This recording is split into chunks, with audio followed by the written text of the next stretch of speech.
Jake Martinez hurried down Pine Street with his coffee growing cold in his hand. The morning rain had stopped, but the sidewalk still held puddles that reflected the gray Seattle sky. He was late for another meeting with a client who would probably cancel their recording session. Money was tight, and his small recording studio was barely staying open. The sound hit him before he saw anything. A violin was playing something he recognized, but it was different. The melody twisted and turned in ways that made him stop walking. Other people had stopped too. A small crowd gathered around the corner near the old brick building. Jake pushed through the people to see what was happening. A young woman stood against the wall with a violin case open at her feet. Dollar bills and coins scattered across the worn velvet inside. She held her violin like it was part of her body, and her bow moved across the strings with such speed that Jake could barely follow it. She was playing rock music. But not just playing it, she was making it come alive in a completely new way. The song was one Jake knew from old radio stations, something with a beat that made people want to dance. But her violin was doing everything. It was the drums, the guitar, and the singing voice, all at once. Her dark hair moved with the music as she swayed back and forth. Her eyes were closed, and she had a small smile on her face like she was somewhere else entirely. The people watching her seemed to forget they were standing on a busy street. Some of them started moving to the rhythm she created. Jake had been working in music for 10 years. He had heard thousands of musicians, singers, and performers. Most of them sounded like everyone else. This girl sounded like no one he had ever heard before. The song ended, and the crowd clapped loudly. Several people dropped money into her case. A few took pictures with their phones. Jake watched as she opened her eyes and looked around at the people with surprise, like she had forgotten they were there. She started another song. This time it was something newer, a pop song that had been on the radio all summer. But again, her violin transformed it into something magical. The way she played made Jake think of lightning dancing across the sky. A businessman in an expensive suit stopped to listen. A mother with 2 small children pointed at the violinist and smiled. Even a group of teenagers put away their phones to watch her play. Music had the power to bring different people together, and Jake was seeing it happen right in front of him. When the second song finished, most of the crowd started to move away. Jake stayed where he was. He watched the young woman carefully place her violin back in its case and count the money people had given her. "Excuse me," Jake said, stepping closer to her. She looked up at him with curious brown eyes. "Yes, I'm Jake Martinez. I own a recording studio not far from here." He pulled out one of his business cards. "What you just did was incredible. I've never heard anything like it." She took the card and read it carefully. "I'm Emma Thompson." Thank you. "For saying that. How long have you been playing like this? I mean, taking regular songs and making them work on violin?" Emma smiled and closed her violin case. "I started doing it in college. I was studying classical music, but I got bored playing the same old pieces everyone expects. So I began experimenting with songs I actually liked listening to. And you just figured out how to make it work? It took a lot of practice. Most people told me I was wasting my time. They said real musicians don't play pop music on violin." She shrugged. "But I love it. When I play these songs, I feel like I'm telling a story that everyone can understand." Jake looked at the money in her case. It was not very much, maybe $30. "Is this how you make a living?" "I'm still in college. Music therapy major at the University of Washington. This helps me pay for books and food." Emma picked up her case. "I play here most mornings when the weather is good. Would you be interested in recording some of your arrangements? I think people would love to hear what you do." Emma studied his face carefully. "Are you trying to sell me something?" Jake laughed. "No, I'm trying to buy something from you. Your talent. I think what you do could reach a lot more people than just the ones walking by on this street corner. I don't have money to pay for studio time. You wouldn't pay me, I would pay you. If we make something good together, we could both benefit." From it, Emma was quiet for a moment. She looked down the street where people were walking past, busy with their own lives. Most of them had no idea they had just missed something special. "Why do you think my music would work in a recording studio?" "It's made for the street, for people who stop by accident." "That's exactly why it would work," Jake said. Music that makes people stop by accident is the kind of music the world needs more of. People are tired of hearing the same things over and over. You're doing something completely different. Emma shifted her violin case to her other hand. Never recorded anything professionally before. Everyone starts somewhere. I can teach you about the technical stuff. You already know the most important part, which is making music that moves people. A bus stopped nearby and several people got off. Emma watched them walk past without looking at her or Jake. Most people don't really listen to music anymore. They just have it playing in the background while they do other things. But you made all those people stop and really listen. That's a gift you have. Emma looked at Jake's business card again. What kind of recording studio do you have? Small, but it has good equipment. I've been working with local musicians for about 5 years. Help them make demos and sometimes full albums. Jake paused. To be honest, business hasn't been great lately. I think that's because I've been working with people who sound like everyone else. You don't sound like anyone else. When would we do this? Whenever you want. I'm free most afternoons and evenings. Emma smiled for the first time since there. Conversation started. I finish classes at 2 o'clock tomorrow. Would that work? That would work perfectly. Jake felt something he hadn't felt in months. It's excitement about music again. You have more arrangements like the ones you played today? I have about 20 songs I figured out. Some work better than others. Bring whichever ones you like best. We'll see what happens. Emma adjusted her violin case strap on her shoulder. Thank you for stopping to listen. Most people just walk by. Thank you for playing music that made me stop. As Emma walked away toward the university, Jake stood on the corner for a few more minutes. The street looked ordinary now. Just another busy sidewalk in downtown Seattle. But something had changed. He had found something special. Or maybe it had found him. Emma stood outside Jake's recording studio at exactly 2:15 the next afternoon. The building was older than she expected, with red brick walls and windows that needed cleaning. A small sign by the door read Martina's Music Studios in faded blue letters. She took a deep breath and knocked. Jake opened the door with a big smile. You came. I wasn't completely sure you would. I always keep my promises, Emma said, following him inside. The studio was smaller than the ones she had seen in movies, but it felt warm and comfortable. Equipment filled every corner. Microphones hung from the ceiling, and cables ran across the floor like black snakes. The walls were covered with foam padding that looked like egg cartons. This is where the magic happens, Jake said, gesturing around the room. It's not fancy, but the sound quality is good. Emma set down her violin case and looked around carefully. How long have you had this place? 3 years? I saved money for 5 years before that to buy all this equipment. Jake walked over to a large mixing board covered with buttons and switches. Most of the musicians I work with are just starting out, like you. What kind of music do they usually play? Rock, pop, some folk, a few hip-hop artists? But I've never worked with anyone who plays violin like you do. Emma opened her case and lifted out her violin. The instrument was old and had several small scratches on its surface, but it had been well cared for. This belonged to my grandmother. She taught me to play when I was 7 years old. She must have been a good teacher. She was amazing. Could play anything by ear. Classical, country, jazz, whatever she heard on the radio. Emma ran her fingers along the violin strings. She died when I was in high school. That's when I started playing on the street. It made me feel close to her. Jake adjusted one of the microphones. What would she think about what you're doing now? She would love it.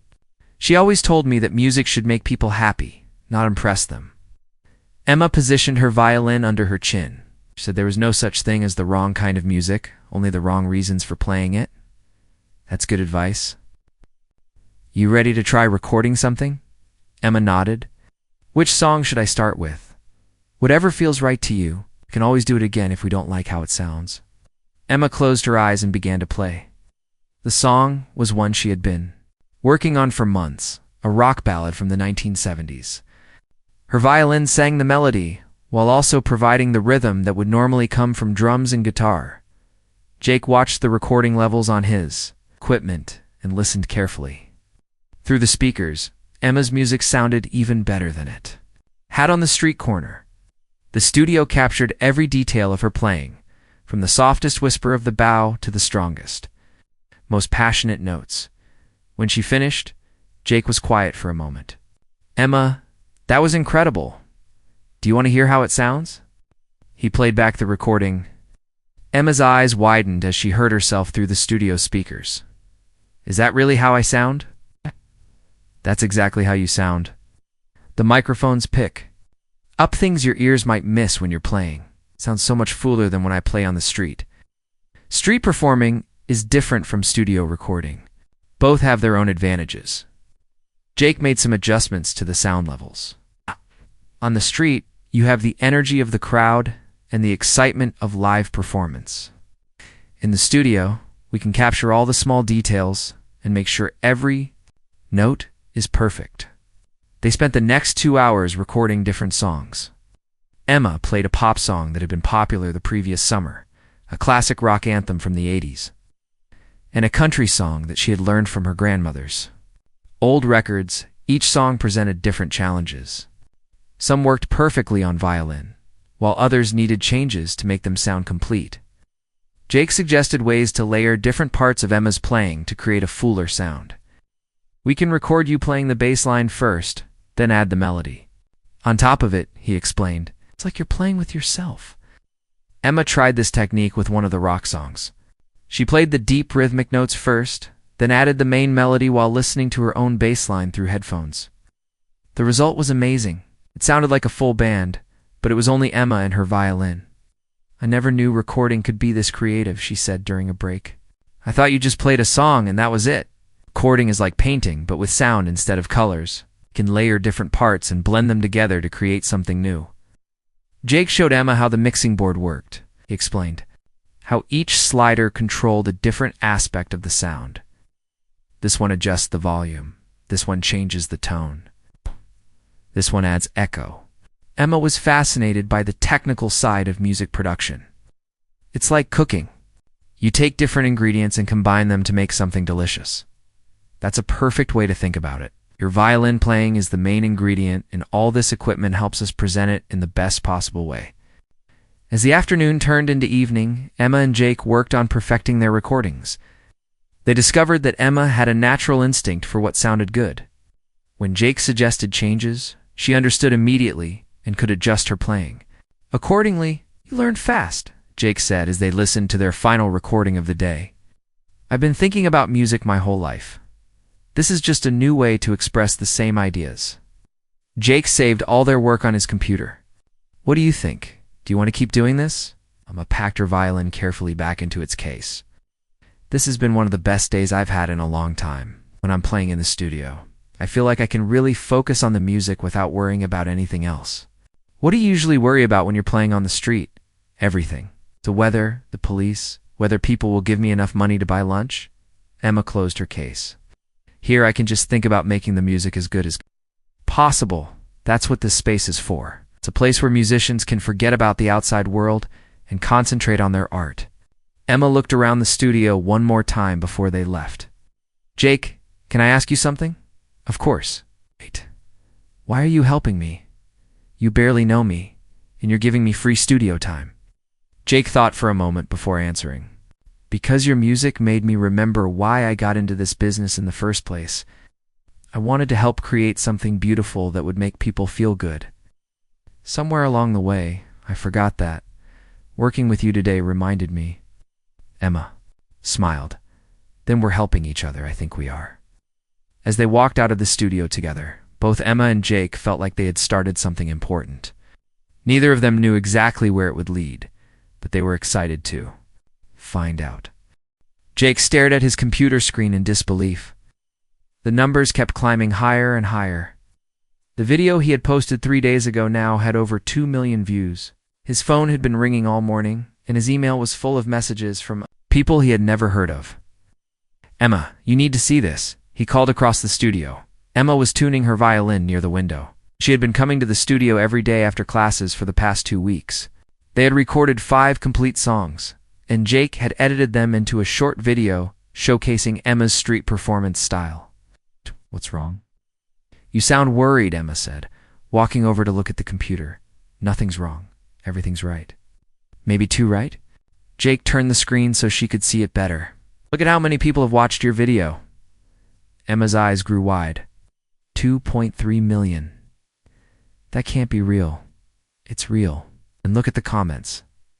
Jake scrolled down the page. Hundreds of people had left messages praising Emma's music. Some called her a genius. Others said her violin playing had made them cry. Many wanted to know where they could hear more of her music. This is crazy, Emma said, reading over his shoulder. I was just playing the same songs I always play, but now the whole world can hear them instead of just people walking by on Pine Street. Jake's phone rang again. He looked at the caller. Eden frowned. This is the 4th time this record label is called today. Record label.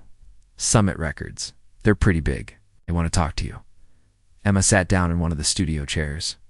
What would they want to talk to me about? Probably a recording contract when videos go viral like this. Record companies, start paying attention very quickly. The phone stopped ringing, then immediately started again. This time, it was a different music company. Jake let it go to voicemail. How many people have called? Emma asked. 12 different record labels, 6 talent agencies, 3 booking agents for concerts, and 2 people who want to put you on television. Shows. Jake saved their work and closed the computer. Yes. Everyone wants to meet with you. Emma picked up her violin bow and turned it over in her hands. A week ago, I was worried about having enough money to buy textbooks. Now record companies want to talk to me. It doesn't feel real. It's welcome to the music business. When something works, everyone wants to be part of it. Jake's email made a sound indicating a new message. He opened it and read quickly. This one is different. It's from Rolling Stone magazine. They want to interview you for an article about young musicians who are changing music. Rolling Stone? It's the famous music magazine? The same one? They say your video represents a new direction for classical instruments and popular music. Emma stood up and walked to the window. Outside, Seattle looked the same as it always did. Cars drove past, people walked on the sidewalks, and life continued normally. But inside the studio, everything had changed. Jake, I'm scared. Why? What if I'm not as good as people think I am? What if this is all just luck, and I can't do it again? Jake joined her at the window. You've been playing music like this for years? The only thing that changed is that more people can hear it now. But what if they expect something I can't give them? Then you give them what you can give them. Your music. It's the same music that made me stop on the street corner. Emma's phone buzzed with a text message. She looked at it and made a confused face. My roommate says there are photographers outside our apartment building.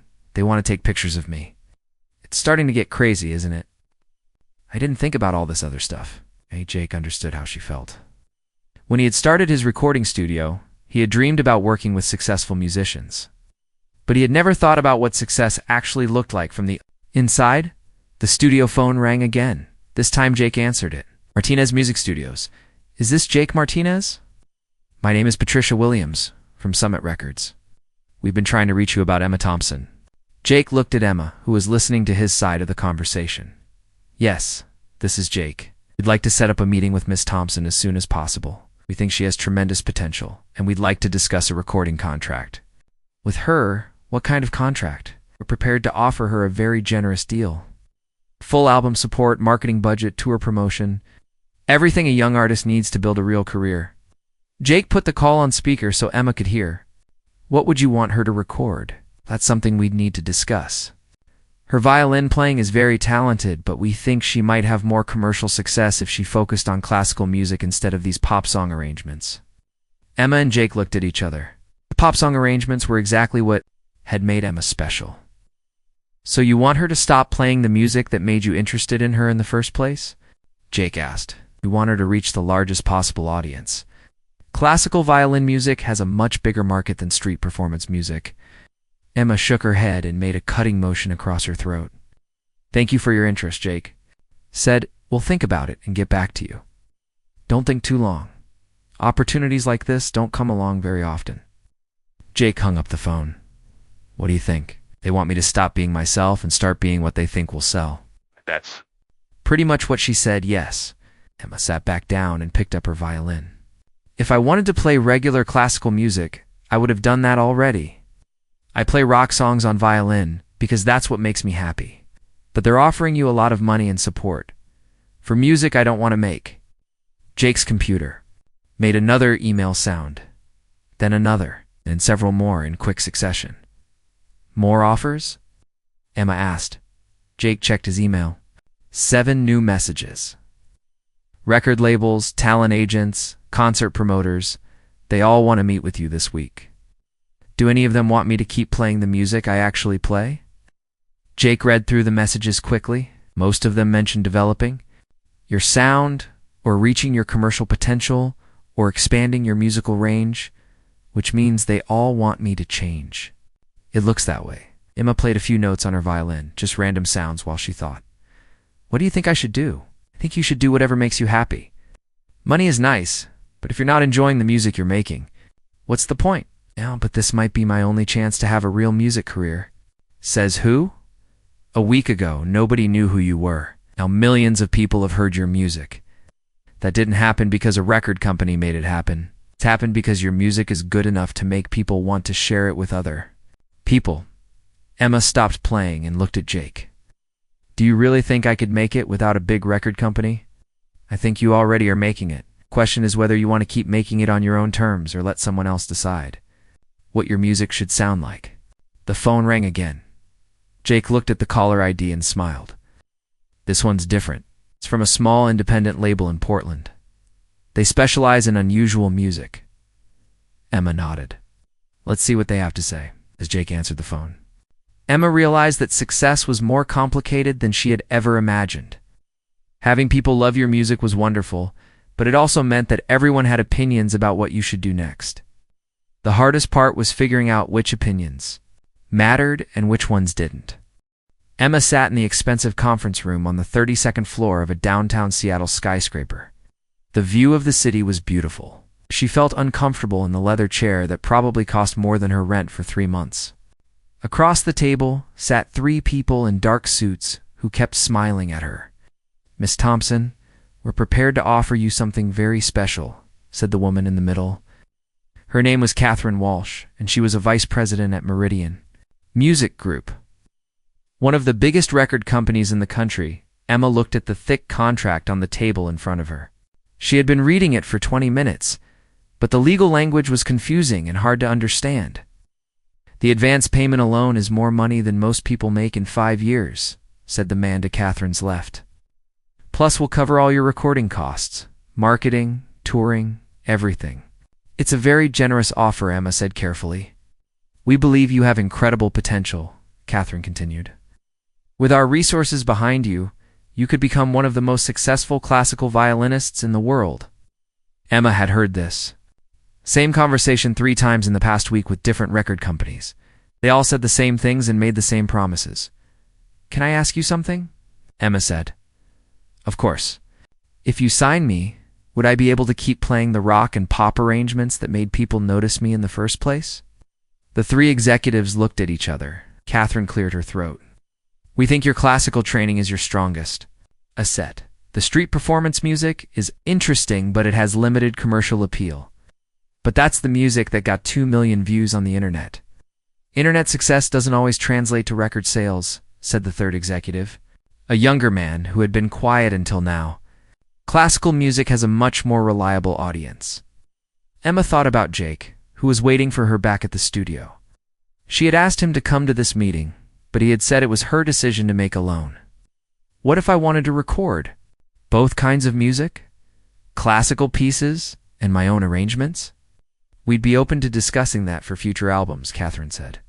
But for your first release, we really think traditional classical repertoire would be the smartest choice. Emma looked out the window at the city below. Somewhere down there, Jake was probably working in his small studio helping other musicians, who were just starting out like she had been a month ago. How long would this contract be for? 5 albums over 7 years? It's a standard deal for someone at your level. And during those 7 years, you would decide what music I record? We'd work together to choose material that showcases your talents and appeals to the broadest possible audience. Emma picked up the contract and flipped through its pages.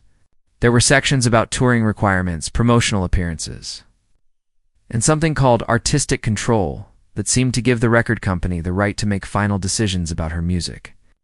I need to think about this. Catherine's smile became a little less warm. Emma, opportunities like this don't come along often. Other companies are making offers too, but none of them can provide the level of support we can. I understand that. We need an answer by Friday. It's 3 days from now? Emma stood up and shook hands with all three executives. Thank you for your time. I'll let you know. As she rode the elevator down to the lobby, Emma felt more confused than ever. The money they were offering would solve all her financial problems. She could pay for the rest of college, help her parents with their mortgage, and never have to worry about rent again. But the music they wanted her to make wasn't the music that lived in her heart. When she got back to Jake's studio, he was working with a young singer named Carlos who was recording his first demo. Emma waited quietly in the corner until they finished. How did it go? Jake asked after Carlos left. He offered me a lot of money. That sounds good. To play music I don't want to play. Jake sat down at his mixing board. What kind of music? Do they want you to play? Classical, Bach, Mozart, Beethoven. All the composers I studied in school but never felt passionate about. And if you said you wanted to keep playing your rock arrangements, they said maybe on future albums, after I proved myself with traditional music first. Jake was quiet for a moment. What does your gut tell you? My gut tells me to run away from that conference room and never look back. Emma opened her violin case. But my brain tells me I'm crazy to turn down that much money. Money is important, but it's not everything. Easy for you to say? You're not 22 years old with student loans and parents who work 2 jobs each? Understood her frustration. You're right. I don't have the same pressures you do. Emma picked up her violin, but didn't play it. This morning I got a call from my dad. He heard about the record company meetings from my mom. He's so excited. He thinks this is going to change our whole family's life. What did you tell him? I told him I was still deciding, but I could hear in his voice how much he wants me to say yes. What do you want? I want to keep playing music that makes me happy. I want to work with people who understand what I'm trying to do. Emma looked around the small studio. I want to keep working here with you. Jake felt something warm in his chest when she said that. Over the past month, their working relationship had grown into something more. They spent hours together every day, and Jake had started looking forward to seeing Emma as much as he looked forward to making music. You know, I can't offer you the same things a major record label can offer. I know. I can't pay you hundreds of thousands of dollars or get you on television shows or book you concert tours around the world. I know that too. All I can offer you is a place to make the music you want to make, the way you want to make it. Emma finally started playing her violin. This was one of her rock arrangements, a song from the 70s that she had transformed into something beautiful and unique. As she played, Jake realized that he had fallen in love with her music first, and then with her. Emma, can I tell you something? She stopped playing and looked at him. I think you're going to regret it if you sign with them. Why? Because in 5 years, you'll be successful and wealthy, but you'll be playing music that doesn't mean anything to you. And you'll remember this time in your life when you were doing exactly what you loved. And you'll wonder what would have happened if you had been brave enough to keep doing it. Emma set down her violin. What if I'm not good enough to make it? Without a big record company behind me? Then you'll find out, and at least you'll know you tried. But what if you are good enough? What if all you need is time and the right opportunities? The right opportunities like what? Jake had been thinking about this for days. What if we organized our own concert? Something that shows people what you can really do when you're playing the music you love. Where would we do that? Some ideas. There are venues in the city that support independent musicians. We could rent one for a night and see what happens. Emma walked to the window and looked out at the street where she had first met Jake. Do you think people would come? 2 million people watched your video. I think at least some of them live. In Seattle, Emma was quiet for a long time. Finally, she turned back to Jake. If we did this concert and it didn't work out, I might not get another chance with a major record label. That's true. And if we did this concert, and it did work out, we'd be doing it all ourselves with no help from anyone. That's also true. Emma picked up her violin again. It sounds scary. Most good things are scary. She played a few notes thinking, would you really want to take that risk with me? Jake looked at her standing there with her grandmother's violin, the same violin that had stopped him on a street corner and changed both their lives. Emma, I'd rather fail doing something I believe in than succeed doing something I don't. Emma smiled for the first time all day. Okay, let's do it. Really? Really? Let's make our own opportunity. As they started planning their independent concert, both Emma and Jake knew they were choosing the harder path. But they also knew it was the right path for them. Emma stood backstage at the Moore Theater, holding her grandmother's violin and listening to the crowd gathering in the seats beyond the curtain. The historic venue held 800 people, and Jake had told her 20 minutes ago that every ticket was sold.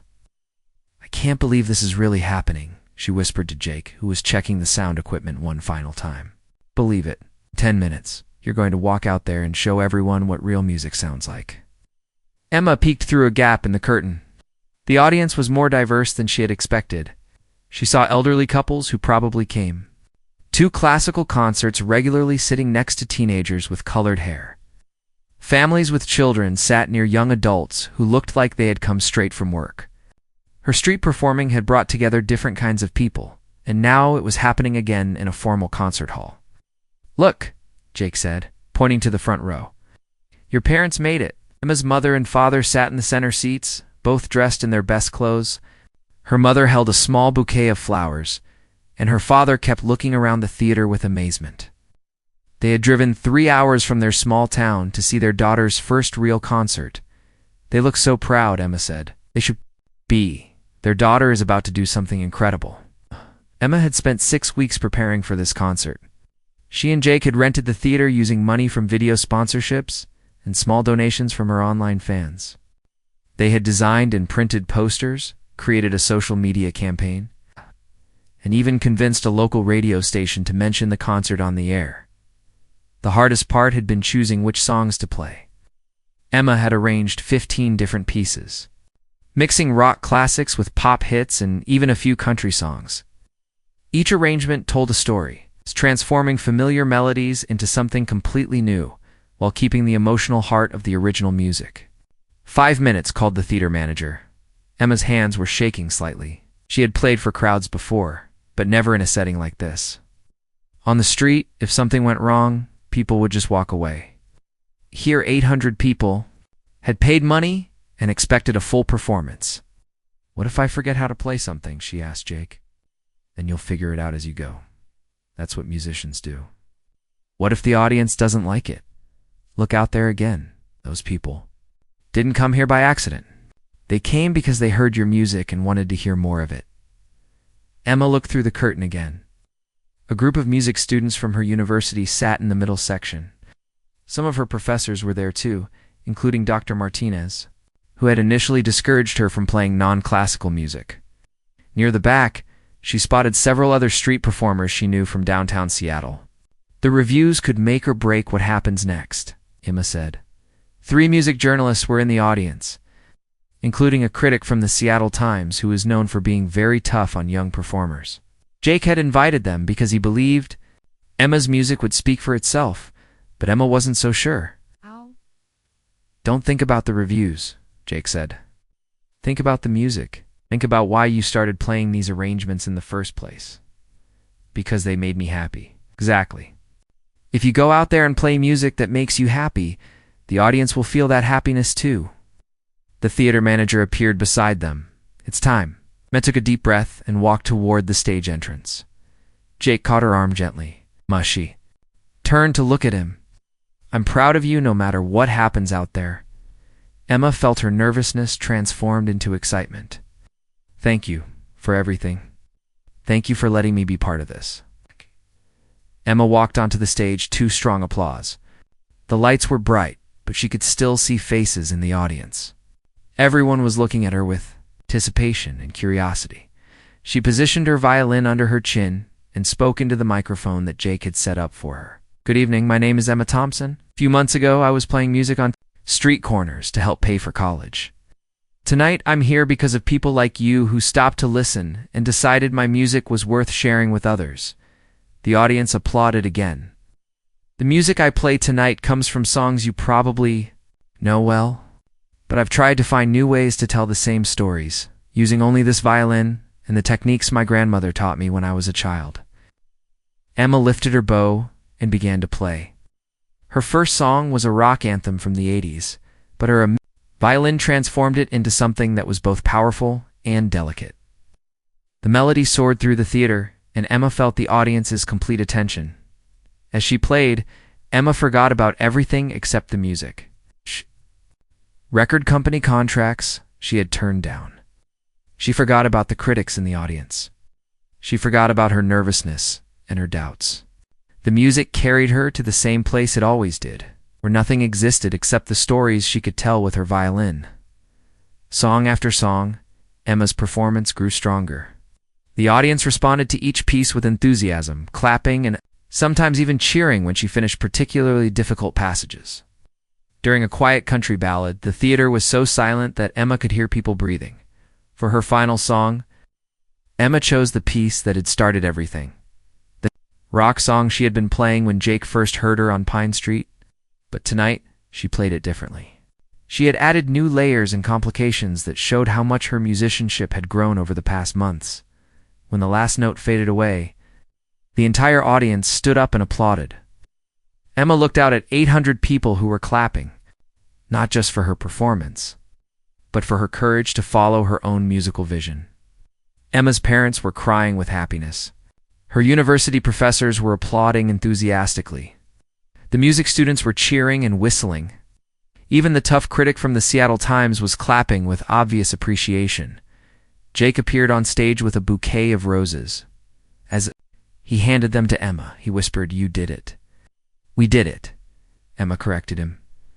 3 days later, Emma read the review in the Seattle Times while sitting in Jake's studio. The critic had written, "Emma Thompson represents the future of crossover music. Her ability to find the classical beauty hidden inside popular songs is extraordinary. This is an artist who refuses to be limited by traditional categories, and music is better because of her vision." That same week, Emma received a different kind of phone call. An independent record label that specialized in innovative music wanted to work with her, but on her own terms.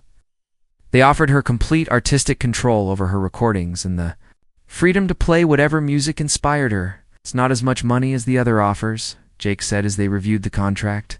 "But it's enough money, and it's the right music," Emma replied. 6 months later, Emma's first album was released to critical acclaim and strong sales. She and Jake continued working together, both as musical partners and as something more personal. Emma still played on street corners sometimes, because that was where her music had started and where it felt most honest. The last track on her album was a song she had written herself, inspired by a moment when everything in her life had changed because someone took the time to really listen. She called it "The Corner Where Music Lives," and it became her signature piece. Emma had learned that success wasn't about impressing the most people or making the most money. Success was about staying true to the music that lived in your heart and finding people who understood what you were trying to say. Everything else was just noise. 2 years had passed since Emma's first concert at the Moore Theater. She stood in the green room of Carnegie Hall in New York City, looking at herself in the mirror and hardly recognizing the confident performer staring back at her. Tonight, she would play for 3,000 people in one of the most famous concert halls in the world. "Are you ready for this?" Jake asked, adjusting his tie. He had traded his casual studio clothes for a black suit that made him look like a proper music producer. "I think so. Still doesn't feel real that we're here." Emma's second album had been even more successful than her first. Music critics called her a revolutionary artist who was changing how people thought about classical instruments. Her concerts sold out in cities across the country. Other musicians had started creating their own crossover arrangements inspired by her work. "Do you remember what you said to me the first day we met?" Jake asked. "I said a lot of things that day. Most of them were probably wrong. You said that most people don't really listen to music anymore. They just have it playing in the background while they do other things." Emma smiled. "I remember that. Tonight, 3,000 people are going to sit in complete silence and listen to nothing but your music for 2 hours. That's not proof that you are changing the world. I don't. Know what is? Emma picked up her violin case. Inside was the same instrument that had belonged to her grandmother, but it had been carefully restored and now sounded better than ever. Sometimes Emma wondered what her grandmother would think about all the places this violin had traveled. Can I ask you something I've been thinking about? Always. You ever miss the old days? When it was just us in your little studio, figuring everything out as we went along? Jake considered the question carefully. Their lives had changed dramatically over the past 2 years. Emma now had a manager, a booking agent, and a publicity team. Jake had moved to a larger studio and hired 2 assistants. They traveled constantly for concerts and recording sessions. Sometimes I miss how simple everything was then, he admitted. But I don't miss worrying about whether we could pay the rent or whether anyone would ever hear your music. Everything is so complicated now. There's so many people involved. In every decision, that's what success looks like, unfortunately. The more people who want to help you, the more opinions you have to consider. Emma opened her violin case and checked her instrument one final time. At least we still get to make the music we want to make. That was the most important thing we protected. Everything else we can figure out as we go. A knock on the door interrupted their conversation. Emma's manager, Lisa Chen, entered with her usual clipboard and serious expression. Emma, we need to go over the program one more time. The New York Times critic is here, along with reviewers from 6 other major publications. There's also a documentary crew filming tonight for a special about innovative musicians. Emma looked at Jake with an expression that said, "See what I mean about everything being complicated?" "Lisa, can you give us just 5 more minutes?" Jake asked. 5 minutes. Then we really need to do the final sound check. After Lisa left, Emma sat down and closed her eyes. Sometimes I feel like I'm not just performing music anymore. I'm performing being Emma Thompson, the famous violinist. What do you mean? Everyone expects me to be inspiring and revolutionary and brilliant all the time. What if I just want to play music because it's fun?